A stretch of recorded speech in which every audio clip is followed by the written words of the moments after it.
টাঙ্গাইলের কালিহাতী উপজেলার হাতিয়া এলাকায় বাঁধ ভেঙে কয়েকটি গ্রামে পানি ঢুকতে শুরু করেছে। এতে আতঙ্কিত হয়ে পড়েছেন বাসিন্দারা। বৃহস্পতিবার ভাঙা বাঁধ দিয়ে পানি ঢুকতে শুরু করে লোকালয়ে।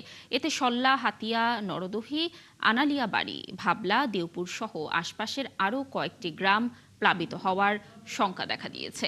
এলাকাবাসী বলছেন, নদীর পানি দ্রুত বৃদ্ধি এবং অব্যাহত ভাঙনের কারণে বসতবাড়ি, ফসলি জমি ও বিভিন্ন স্থাপনা হুমকিতে পড়েছে। পাশাপাশি এলাকার অসংখ্য মাছের ঘের ও পুকুরও ক্ষতিগ্রস্ত হতে পারে বলে আশঙ্কা করা হচ্ছে।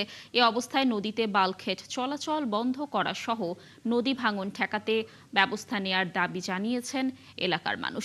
এদিকে ক্ষতিগ্রস্ত এলাকা পরিদর্শন করে ভাঙন রোধে দ্রুত প্রয়োজনীয় ব্যবস্থা নেয়ার আশ্বাস দিয়েছেন কালিহাতী উপজেলা নির্বাহী কর্মকর্তা ফারজানা আক্তার।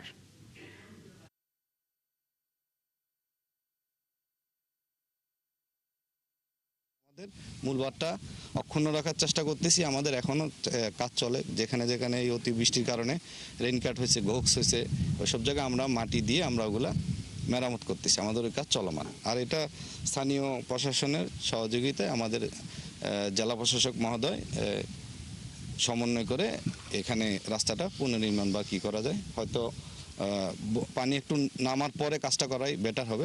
আমি অলরেডি নির্বাহী প্রকৌশলী পানি উন্নয়ন বোর্ড সাথে কথা বলেছি। উনি আশ্বস্ত করেছেন যে উনি প্রকল্পটা আগে একটু ভিজিট করবেন, দেখবেন, বাস্তবতার প্রেক্ষিতে উনি ওনার ঊর্ধ্বতন কর্তৃপক্ষ বরাবর উপস্থাপন করবেন। কারণ একটা প্রকল্প মানে কিন্তু অনেক টাকার কাজ। তো সেক্ষেত্রে আমরা জেলার যারা কর্মকর্তা রয়েছেন সকলে মিলে হয়তোবা একটা মিটিং করে স্থায়ী সমাধানের জন্য আমরা কি ধরনের পদক্ষেপ নিতে পারি